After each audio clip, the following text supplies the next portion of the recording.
우리 마태복음 22장 15절부터 22절까지 합독하겠습니다.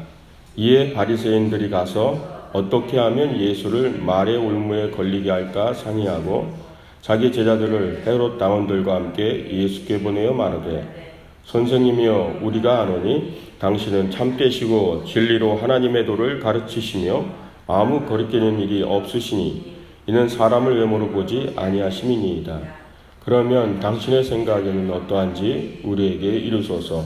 가이사에게 세금을 바치는 것이 옳으니까 옳지 아니하나이까 하니 예수께서 그들의 악함을 아시고 이르시되 외식하는 자들아 어찌하여 나를 시험하느냐 세금 낼 돈을 내게 보이라 하시니 데나리온 하나를 가져왔거늘 예수께서 말씀하시되 이 형상과 이 글의 그 글이 누구의 것이냐 이르되 가이사의 것이 아니냐 이에 이르시되 그런즉 가이사의 것은 가이사에게 하나님의 것은 하나님께 바치라 하시니 그들이 이 말씀을 듣고 놀랍게 여겨 예수를 떠나가니라. 아멘. 한번 따라 하시기 바랍니다. 하나님의 형상을 선택하는 사람. 오늘 이 본문 말씀은 이제 그 세금 납세 논쟁이라고 얘기도 하고요. 그 국가의 세금을 내는 것 가지고 이제 그 주님 앞에 찾아와서 이제 질문을 던지는 장면인데 이 장면 속에서 이제 중요한 것은 사실 하나님의 형상이에요. 주님의 메시지 속에는 항상 답이 담겨 있어요. 그래서 성경을 읽다 보면 그 숨은 하나님의 답을 찾아낼 때마다 기쁨이 있는 거죠. 그래서 오늘 이 말씀 속에서 주님이 우리에게 주시는 메시지가 우리가 육의 형상을 입고 있지만 하나님의 형상을 입고 있다는 것을 잊지 말라는 거죠. 그리고 하나님의 형상을 입은 사람, 늘 삶 가운데 내가 하나님의 형상을 입은 사람임을 선택할 수 있어야 된다는 거죠. 그래서 이 세금 논쟁에서 이제 이 부분을 알 수 있어야 돼요. 배경을 보면 이런 거예요. 바리새인들은 원래 국가의 권력, 특히 보수적인 사람들이 지금은 로마라는 국가에 지금 나라가 이제 귀속돼 있는 거잖아요. 그러니까 로마에다 세금을 바치는 것 그리고 또 그 당시 이제 정치라든가 이런 부분에 대해서 이 대립적인 입장을 취했던 사람들이 바리새인들이에요.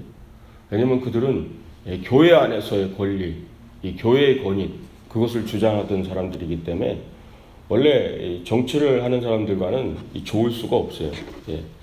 그래서 나름대로는 우리는 세상의 정치와 권력을 따르지 않고 우리는 신앙 안에서 교회 안에서 자신들 어떤 믿음과 신앙을 지켜가고 권리를 지켜가겠다 이런 사람들이 바리새인인데 주님이 오면서 이제 가면이 다 벗겨지기 시작한 거죠. 그들의 그 허울뿐인 신앙이 이제 다 드러난 거예요. 15절 16절을 보면 이 구절에 이런 얘기가 나오죠. 이에 바리새인들이 가서 어떻게 하면 예수를 말의 올무에 걸리게 할까 상의하고 자기 제자들을 헤롯 당원들과 함께 예수께 보내어 말하되 선생님이여 우리가 아노니 당신은 참되고 진리로 하나님의 도를 가르치시며 아무 거르끼는 일이 없으시니 이는 사람을 외모로 보지 아니하심이니이다. 지금 바리새인의 제자들과 헤롯 당원들이 함께 예수님 찾아간 거예요. 이 헤롯 당원들이 여러분은요 신앙이 없는 사람들이에요. 그러니까 종교 자체가 없는 사람들. 말하자면 정치하는 사람들. 쉽게 얘기하면 바리새인과 헤롯 당원은 친할 수 있는 사람들이 아니에요. 노선이 달라요. 헤롯 당원들은 신앙이라고는 전혀 없고 종교도 없고 오직 세상에서 말 그대로 정치만 하는 사람들이고 바리새인들은 정치, 세상의 정치는 상관없이 우리는 신앙과 믿음의 길을 간다 이런 사람들인데 둘이 연합을 했다고, 손을 잡았다고. 왜? 예수님? 잡아내리기 위해서. 이게 이제 주는 배경이 중요한 거예요. 세상은 이래요, 세상. 바리새인들은 겉으로 볼 때는 신앙심이 좋은 것 같았지만 결국은 세상적인 일, 누구보다도 세상적인 일을 하잖아요. 자기의 이득을 위해서 언제든지 세상과 손을 잡는. 지금 이게 되게 중요합니다. 오늘 말씀에 도입에. 그러니까는 우리가 신앙인으로서 살면서 나한테 이익이 될 때는 신앙의 길에서 세상과 손을 잡을 때가 많다는 거죠. 그게 지금 이 본문의 시작이 그래요. 원래는 친할 수도 없는 사람들인데 예수님을 끌어내기 위해서는 손을 잡는 거죠. 둘 다 이제 이득을 얻는 거는 예수님을 끌어내리는 거거든요. 그러니까 이 시작점을 보면서 주님도 이 상황을 다 이미 알고 있는 거죠. 그래서 오늘 제목이 하나님의 형상을 선택하는 사람이에요. 늘 육신에 속해서 살지만 우리가 자꾸 육을 택할 때가 있다는 거예요. 죄의 문제, 악의 세력이요. 언제든지 손을 잡습니다. 그게 오늘 본문의 시작이 아주 어두운 부분이죠. 근데 예수님께 와가지고는요, 아첨의 말을 해요. 당신은 아무 꺼리낌도 없고, 사람을 왜 물어보지 않습니다. 얘기하는 거죠. 율법도 지키지 않고, 아무하고도 밥을 먹고, 율법에 따르지도 않고, 거침없고, 아무 거리낌도 없이 하는, 그러면서 아첨하는 말을 해요. 참되시고, 참으로 하나님의 도리를 가르치는 분입니다. 그러면서 뒤에 슬쩍 껴놓은 거예요. 가이사에게 세금을 바치는 것이 가하니까. 그게 얘기잖아요. 옳지 않으니까. 이 대답이 예수님을 잡으려는 올무죠. 가이사는 로마 황제, 그 당시 디베르 황제를 얘기해요. 그에게 세금을 바치는 것이 옳습니까? 옳지 않습니까? 보통 우리는 이렇게 아첨하면서 당신은 무서운 게 없습니다. 막 거리낌이 없이 모든 걸 다 하시는 분 아닙니까? 그러면서 가이사에게 세금을 바치는 것이 옳습니까? 옳지 않습니까? 그러면 대부분 뭐죠? 옳지 않다 이러기가 쉽죠. 근데 예수님은 다 이미 꿰뚫고 계시잖아요. 옳지 않다 그러면 로마에 항명하게 되는 거예요. 그럼 반란자가 되는 거고요, 로마에. 그러면은 예수님 잡아오게 될 수 있죠. 잡을 수 있죠. 거꾸로 그러면 가이사에게 세금을 바쳐야 된다라고 얘기해도 안 되죠. 그때 당시 예수님을 따르는 수많은 사람들은 예수님을 기대하고 있었거든요. 이 로마의 압제로부터 벗어날 수 있는 구원자라 생각했거든요. 수많은 무리들. 근데 예수님이 로마에 세금을 바쳐라. 그러면 다 떠나가게 될 테니까. 무리들이 떠나가고 예수님. 그러니까 어떤 대답을 해도 다 예수님은 잡힐 수 있는 그런 질문을 하나 가지고 와서 바리새인들과 헤롯 당원들이 그것도 연합을 해서 악의 세력들은 원래 손을 잘 잡아요. 그래가지고 얘기를 하는 거죠. 예수님은 뭐라고 그러죠? 이들이 유대한 대답을 하지 않아요. 세금을 내는 것이 가하다, 가하지 않다 이런 대답을 하지 않아요. 19절에 뭐라고 그러죠?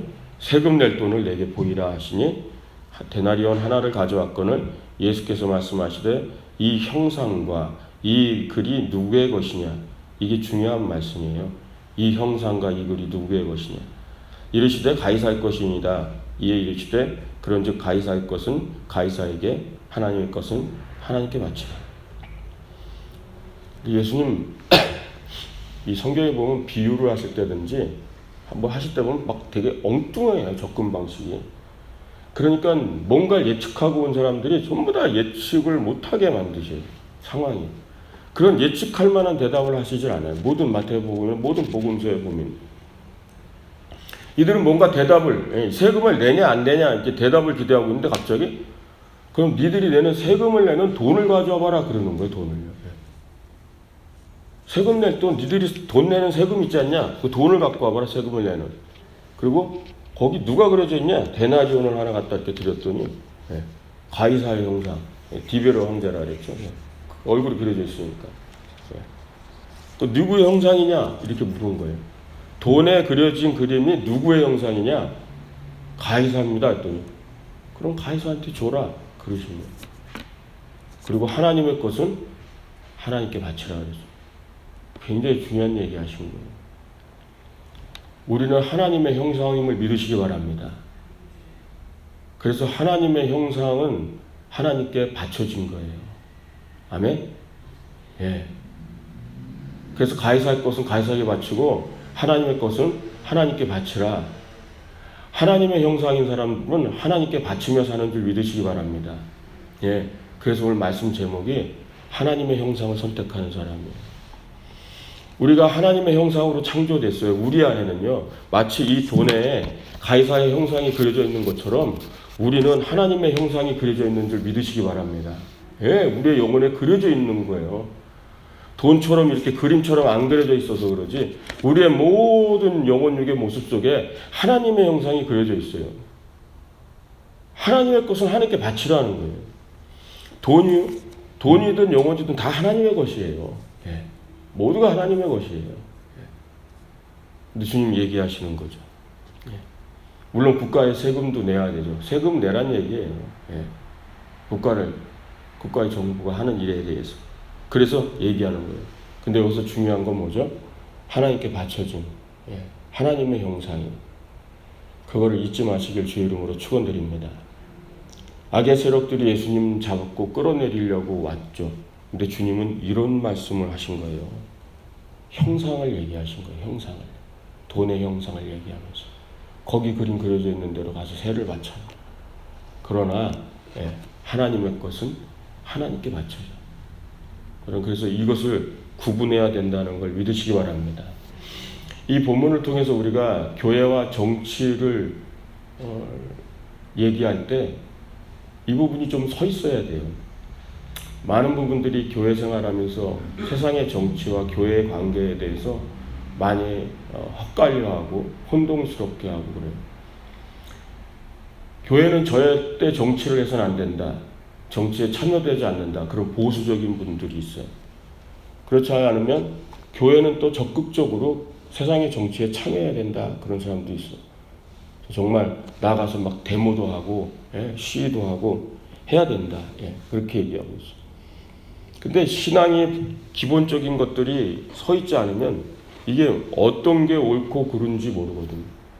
참여해야 된다, 참여해야 되지 않는다를 먼저 떠나서요. 교회와 세상의 정치가 차원 자체가 다르다는 것부터 인식을 하셔야 돼요. 접근이 다르고요. 출발점도 다르고 하는 일도 달라요. 쉽게 얘기하면 하나님께서 국가를 세웠죠. 하나님의 통치 아래서 국가가 서 있는 거예요. 그리고 국가에는 국가가 갖고 있는 권력이 있습니다. 그 국가의 권력도 하나님이 주신 거예요. 뭘 하라고요? 죄와 악을 다스리라고요. 그래서 국가의 법은 이 땅에 보여지는 악과 죄를 다스립니다. 그럼 교회는요? 교회는 달라요. 뭐가 다르냐면요. 국가가 할 수 없는 일을 해야 돼요. 국가가 영혼의 내면의 죄와 악을 다루지 못합니다. 정부도, 경찰관도, 교도소도 못 다룹니다. 인간의 내면의 죄와 악을 어떻게 다뤄요? 그걸 하는 일이 교회고, 그걸 하는 일이 목사야, 주의 종들의 일이고, 그걸 하는 일들이 바로 성도들의 일임을 믿으시기 바랍니다. 인간의 내면의 악과 내면의 죄를 이걸 누가 다뤄요? 그래서 다르다고요, 본질이. 이 땅에서. 그러면 완전히 따로 사냐? 그렇지 않다는 거예요. 국가와 교회가 협력해야 되는 부분은 바로 이 본질적인 부분에 있어서 합일되어야 되는 거죠. 세상의 죄와 악과 싸우는 문제예요. 거기서는 국가의 정치와 교회의 정치가 얼마든지 협력할 수 있다는 거예요. 그 본질 안에서요. 그 부분을 마음속에 아주 중요하게 새기시길 주의 이름으로 축원드립니다. 이게 서 있지 않으니까 선을 넘으면 막 교회가 정치 참여를 하고 정신을 못 차리고요. 세상에 보이는 겉에 국가가 다스려야 될 악과 죄를 교회가 싸우겠다고 나가는 잘못된 거예요. 그건 국가에게 부여한 일이에요. 그래서 그걸 담당한 국가와 정치 지도자들은 거기에 대한 대가를 치러야 돼요. 그거를 잘 못하면요. 그래서 국가가 부패돼서 죄를 다스리길 전혀 죄에 물들어버리고 정치가 세상의 악과 싸우질 못하고 오히려 악에 물들어버리면 그건 그들의 심판의 몫이에요. 다시 얘기하면 우리는 인간의 영혼의 내면의 죄와 악과 싸워야 되는데 교회와 성도들이 그 일을 못하면 그 대가는 또 우리가 주님 앞에 심판을 받아야 되는 부분이라는 거죠. 더 나아가서 건설적인 것은 국가의 정치와 교회의 정치가 이런 세상과 내면의 악을 제거하기 위해서 협력할 수 있는 길이 있다면 그것만큼 좋은 길은 없다라는 거죠. 그것이 본질이에요. 그러나 역사를 보면요, 교회가 국가를 지배했던 적이 있고요, 거꾸로 국가에 귀속돼서 교회가 지배를 당한 적도 있어요. 예, 정치는요. 둘 다 바른 모습이 아니었어요. 결국은요. 그래서 우리는 신앙 안에서 무엇이 중요한지, 오늘 가이사의 것은 가이사에게, 하나님의 것은 하나님의 것에 바치라, 이 말씀을 통해서 우리는 이 부분을 완전히 출발점이 무엇인가를 봐야 돼요. 그래서 하나님 나라 안에서 교회가 나아가야 될 부분이, 세상 앞에 어떻게 나아갈 부분, 가장 중요한 건 뭐죠? 하나님의 형상을 잊지 말라는 거예요. 육의 형상을 잊고 있어요. 그래서 세상 사람과 똑같아요. 모습도, 말하는 것도, 행동도, 먹고 자는 거 다 똑같아요. 그러나 하나님의 사람들은 하나님의 형상이 그려졌다는 걸 믿으시기 바랍니다. 때로는 국가의 정치와 대립되는 경우가 많죠. 뭐 예를 들어서 주일날 공무원 시험을 꼭 보는 것, 주일날 그 모든 공적인 시험을 치르는 것, 예, 그런 부분들은 잘못된 부분인 건 사실이에요. 대다수의 신앙인들이 그것 때문에 주일날 교회 출석을 못하는 일이 비일비재합니다. 예, 한국에서는 그래요. 그런 부분들이요, 많은 부분들이 있어요. 예, 그 부분은 왜 그러냐면 인권과 신권에 대한 개념이 있어야 돼요. 신권 아래 인권이 있다는 걸 꼭 기억하시기 바랍니다. 세상은 인권을 얘기해요. 인권을 수호한다, 인권을 말한다. 예, 왜 인권을 침해하냐 얘기하죠. 그러나 인권 위에 신권이 있음을 얘기하는 게 교회인 줄 믿으시기 바랍니다. 그러면 지금 나오는 세상의 수많은 문제들이요, 정리가 다 돼요. 예, 정리가 다 돼요. 뭐가 우선이고 뭐가 바른 건지. 그래서 우리는 그런 믿음의 신앙 안에서 하나님 앞에 진정한 신앙의 온전한 길을 걸어가는 게 무엇인가를 생각해야 되는 거죠. 그래서 결국 우리들은 육의 형상이 아닌 하나님의 형상을 입은 걸 기억하면서 하나님께 바쳐진 삶을 살아야 된다는 거예요. 결국 주님이 주는 메시지는 우리가 세상의 정치 속에, 국가의 권력 속에 살지만 잊지 말라는 거예요. 너희가 하나님의 형상임을, 너희가 하나님의 것임을, 하나님께 바쳐진 것임을. 예. 결국 이 대답에 헤롯 당원들과 바리새인의 제자들은 그냥 돌아가고 말았어요. 할 말이 없었죠. 예. 하나님의 것인 거 맞고, 예. 또 로마에도 세금을 내야 될, 예, 국가의 권력을 인정해야 되는 것도 맞으니까. 오늘 이 말씀을 통해서 우리 마음속에 우리는 새겨야 될 것은, 우리는 이 세상의 악, 우리 영혼의 인간의 내면의 악, 그 죄의 문제와 싸워야 되는 게 교회의 역할이라는 걸 기억하시기 바랍니다.